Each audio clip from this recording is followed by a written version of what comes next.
Attention, something I got in the mail at my house yesterday. This happens to be the first campaign flyer for Melinda Katz. I want everybody to see here. Delivering safety and justice for Queens. Who's feeling the safety? No. Who's feeling the justice? No. Safety and justice.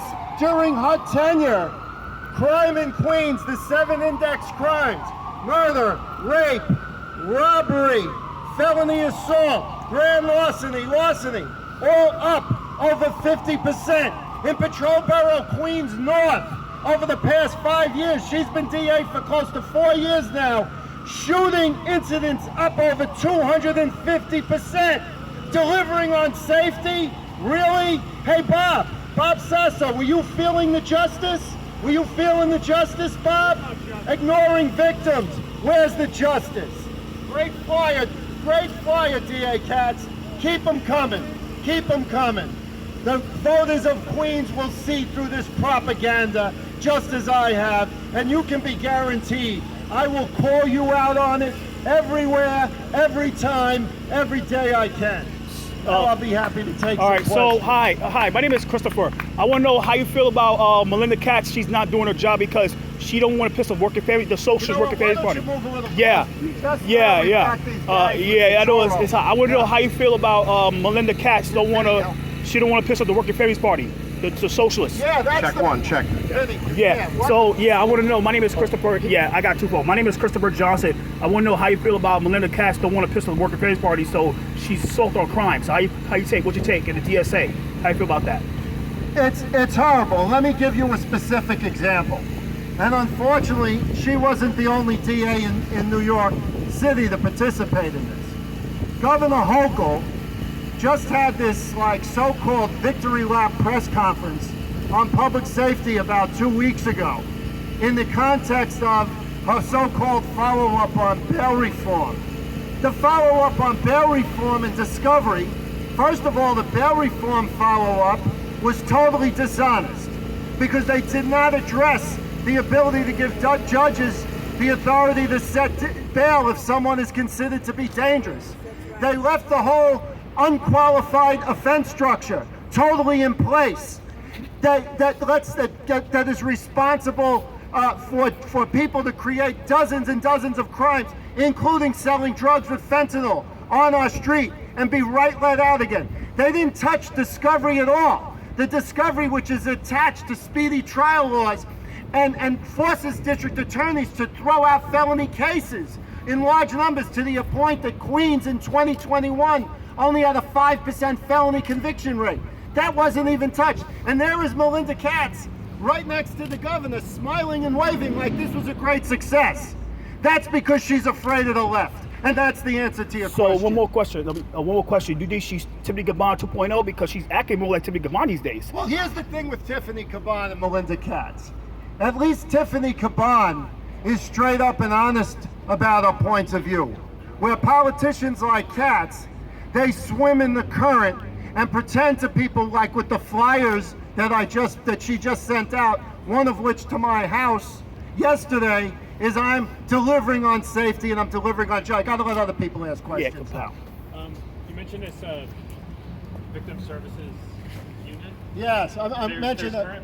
There's currently a unit within Yeah. a program within the Queens DA. Yeah, well, we're we're bringing it up to another level because we're going to make sure that people like Bob Sasso, when they have a crime pending, they've got one go-to person, and they can call that person in that unit, and they can know exactly what the status of the case is. The other thing we're going to do is we're going to apply it to cases that they're thinking about. The DA's office is thinking about dismissing, in the context of the conviction integrity unit. We're going to make sure that early on in that process, that victims of those crimes are notified by that unit. I don't believe any of that is happening. I'm telling you right now, with the Victims Liaison Unit that we will create and establish when I'm district attorney, those things are going to be happening. And I invite you to check with any of the victims in the cases that were recently dismissed by the Convictions Integrity Unit, if any of them were contacted early on in the process. And I happen to be aware of some horror stories in that respect, with respect to victims. And actually, Madeline, you have some information on that, right? Yes. Would you like to speak to that, Sure. the DeAsia? Yeah. Sure. Currently in Manhattan, they have what's called WASU. That's the Witness Aid Services Unit. They provide services free of charge to me and my family for 2 years, which consisted of 2 30-minute-a-month counseling sessions with a social worker. I would go to her office and she would let me just talk for 30 minutes twice a month, and that was it. That's the extent of the services that they have for victims. They treated me and my family like garbage, plain and simple, all right? There are no services for victims. There are more services for the criminal and their family than there are for victims and their family. We are fictitious characters.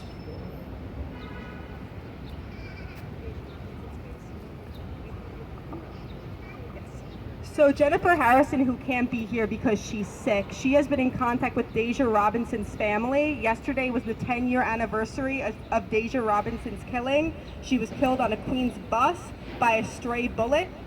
2 of the people who shot into that bus were convicted, and last year one of their convictions was overturned by Melinda Katz's Conviction Integrity Unit.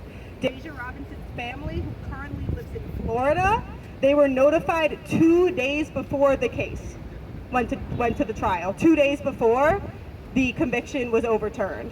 So they couldn't even make it to New York in time. That's the extent of Melinda Katz's current victim advocacy program.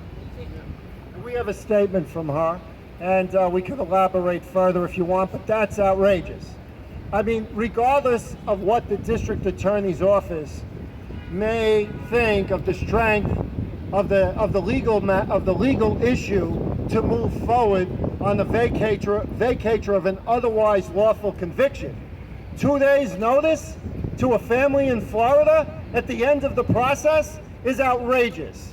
So I'll say firsthand, they're not doing anything in the current administration, yet they're proudly touting, look at all the convictions we vacated. What about the victims? I hope that answers your question. Well, I mean, on that, would you close the CIU? No, I wouldn't call. I respect the whole concept of a conviction integrity unit. Certainly we have to take a hard look at these matters and make sure that I think as the current district attorney, that the conviction stands.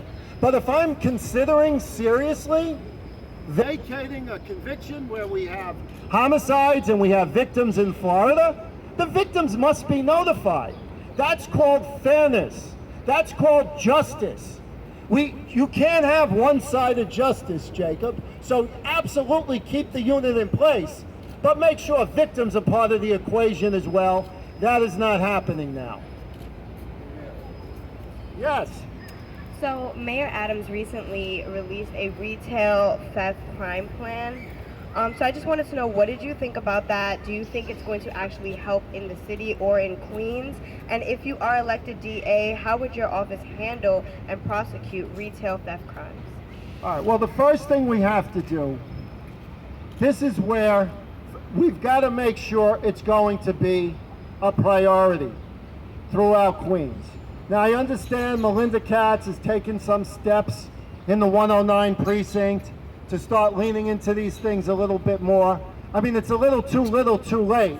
3.5 years in her tenure with theft and crime across the board in Flushing off the hook. So what I'm going to do, if you look at my platform, you see quality of life as a major platform item. I will make it clear, and I will reestablish quality of life enforcement. And I will do the equivalent of town hall meetings. I'll divide Queens up into quadrants. And I will involve precinct commanders, I will involve the appropriate Queens Borough commanders, and working hand in hand with the community, we're going to bring in merchants, we're going to bring in the business sector, we're going to bring in the clergy, and we will make it very clear that across the board, retail theft is a high priority. And I will have units in place in the district attorney's office to make sure that we identify recidivists. The police department has a specific list of theft recidivists. We will identify them. We will prosecute them to the fullest extent of the law. Also, I will be a fierce advocate in Albany to get this unqualified offense. We've got to remove all of this theft, this whole concept of unqualified offenses. We've got, and then they come up with these Rube Goldberg plans of, well, if you had one crime and another crime, you can't put bail on the new crime, but you could put bail on the old crime. This is designed, it's like the old game Mousetrap. It's designed not to work. So I will be a leading advocate to give judges and the criminal justice system the authority to prioritize these cases and let individuals throughout Queens know, starting in Queens, if you want to wantonly go into business establishments and steal, Judge Grasso will find a way to hold you accountable, and if you keep doing it, put you in jail. I know you touched on it a little bit, but how do you think DA Katz is handling theft in Queens right now, retail theft in Queens? Like I said, the best language I could use right now is too little, too late. As far as I can see, for the first 3 years of her tenure, it was basically ignored as an issue. Over the last few months, while she has a serious challenger, now she's engaged. Too little, too late. That's how I would describe, and it's backed up by the crime numbers. And the numbers in Flushing, in the 109 precinct, by the way, a precinct that has a population of about 300,000, alone it would be one of the largest cities in the United States. Over the past 2 years, we're looking at 7 majors up about 120%. We're looking at robberies and felony assaults up in the 150% range. We're looking at grand larceny numbers and grand larceny auto numbers like we haven't seen in decades. So she is doing a horrible job when it comes to public safety.